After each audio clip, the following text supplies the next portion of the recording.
자, 수능 특강 인문 3에 3번 문제 풀 거야. 이 문제는 새로운 개념이 하나 나오니까 좀 잘 신경 써놓읍시다. 자, 우선은 로커의 관점에서 보기를 이해한 내용으로 적절하지 않은 거 이렇게 돼 있어요. 자, 일단은 뭐 그럼 당연히 로커의 관점 찾아야 될 거고 지문 자체가 대부분 다 로커로 돼 있지. 자, 근데 이제 선택지를 눈으로 한 번씩 훑어보는 습관을 들여. 그래서 보면 선택지에 뭐뭐 시가가 이렇게 반복되기도 하고 그 다음에 또는 뭐뭐시가 기르는 개는 요게 이제 주어로 나오기도 하죠. 이렇게. 자, 이렇게 문장이 비슷하고 그 중에 이제 이런 식으로 분류되는 게 있으면 이게 지문에서 어떤 부분을 봐야 될지가 금방 나타나거든. 그지? 여기서 지금 확인해야 될 거는 사람하고 그 다음에 사람이 기르는 개 이렇게 동물이지. 그죠?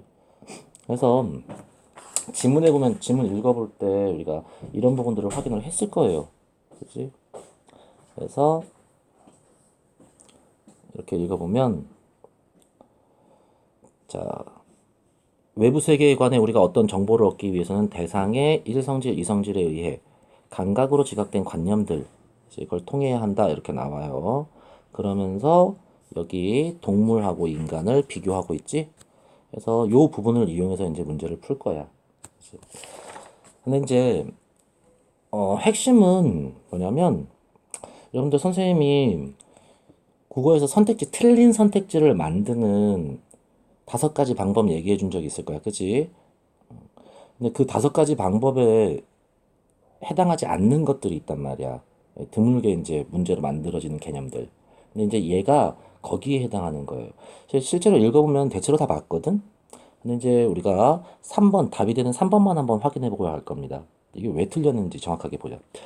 자, 땡땡씨가 귤과 파인애플을 직접 접하더라도, 자, 직접 접합니다. 그 다음에 지성을 활용하지 않는다면, 그 다음에 이성질에 의해 지각된 관념, 그리고 이 관념은 지니지 못할 것이다. 이렇게 해서 몇 개의 문장으로 지금 나눠서 읽을 수가 있어요. 이게 항상 이렇게 읽는 연습을 해야 돼.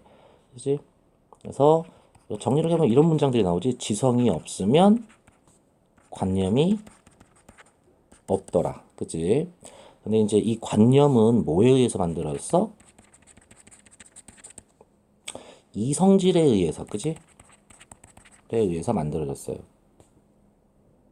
그 다음에 직접 접하더라도 하는데 뭐뭐 하더라도라는 조건은 처음부터 신경 쓰지 마세요.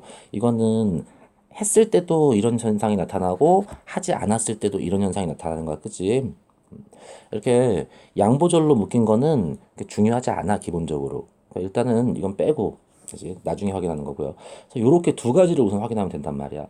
근데 이제 실제 지문 읽어보면 지성이 있어야지 그죠? 여기 보면 지성 아이고, 자, 미안. 왼쪽 페이지 다시 봅시다. 이렇게 확인해 보면 지성은 비록 단순관념들을 만들어낼 수 없더라도 이제 새로운 복합관념을 만들어낼 수 있다 그랬어요. 그럼 지성이 없을 때 관념이 없더라라고 말을 하려면 이 관념은 뭐지? 지성 애초에 단순관념은 만들어낼 수 없잖아, 그지? 자, 근데 지성은 복합관념을 만들어내거든. 그럼 지성이 없을 때 관념이 없다 그러면 이건 무슨 관념에 해당돼야 돼? 그래, 복합관념이어야 해요. 그래야지만 맞는 거지.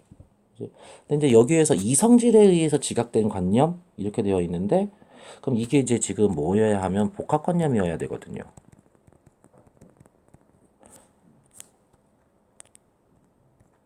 그치? 자, 근데 이게 과연 복합관념일까? 실제로 복합관념은 어떻게 만들어진다고 그러냐면 앞에서 보면 단순관념들을 다양한 방식으로 결합하여서 만들어진다고 되어 있어. 아, 미안. 그지? 단순관념들을 다양한 방식으로 결합하여 만들어진다고 되어 있지? 복합관념. 그리고 지성하고 그러니까 좀 미안 이성질과 관념을 연결을 해줘야 되는데 이 부분은 지금 직접적으로 연결이 안 된단 말이야.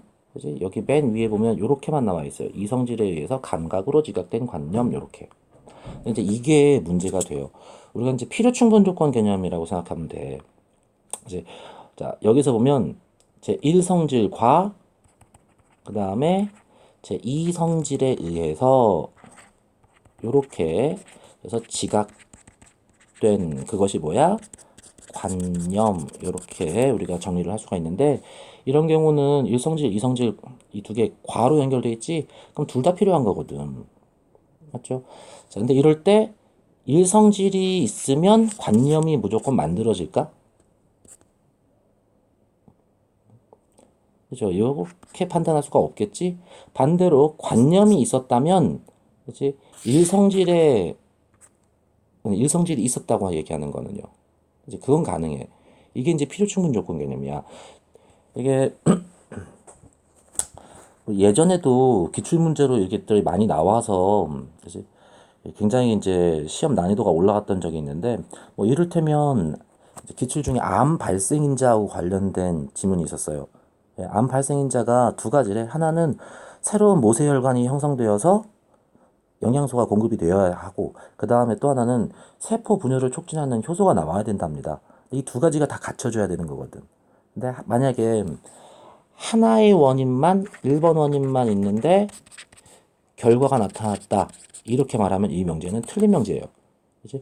반대로 결과가 있었다면 그렇다면 1원인도 있었을 것이다. 이렇게 말하는 거는 맞는 거고.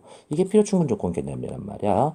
그래서 우리가 대개 지문에서 두 가지에 의해서 하나의 결과가 나타나는 경우에 이런 문제가 나올 수 있어. 또는 순서를 따라가서 첫 번째 단계, 두 번째 단계를 거쳐야지만 결과가 나타나는 이런 것도 마찬가지로 비슷하게 문제가 나올 수 있어요. 그래서 이렇게 보면 얘 같은 경우는 이성질에 의해서 지각된 관념 이 말 자체가 틀렸다고 보면 되는 거야. 그냥 간단하게. 무슨 말인지 이해되죠? 그래서 이게 맞게 되려면 일성질과 이성질에 의해 지각된 복합관념 이렇게 가면 가장 정확한 답이 되겠죠. 그지? 자, 이렇게 해서 마무리합시다. 그래서 필요 충분 조건 개념은 정확하게 좀 이해를 해 놓으세요.